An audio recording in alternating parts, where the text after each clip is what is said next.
అంతా ఫినిష్ అయిపోయింది. ఇప్పుడు ఉడకబెట్టాలి వీటిని.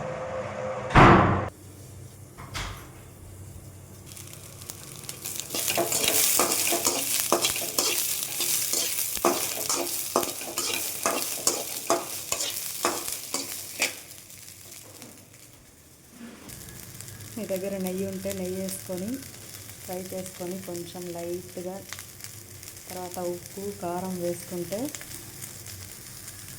సర్వ్ చేసుకుంటే వేడి వేడిగా పాప్కార్న్ రెడీ.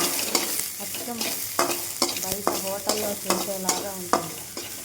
చాలా వెరైటీగా ఉంటుంది. మన ఇంట్లో చేసుకుంటే మనకు మంచిగా హెల్తీగా ఉంటుంది.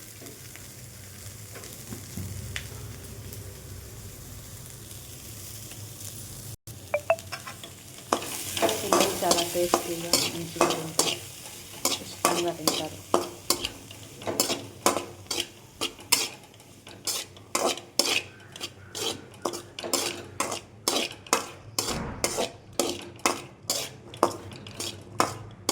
ఎలా ఉంది నా రెసిపీ? నచ్చితే ఒక లైక్ చేయండి. ప్లీజ్ సబ్స్క్రైబ్ చేసుకోండి.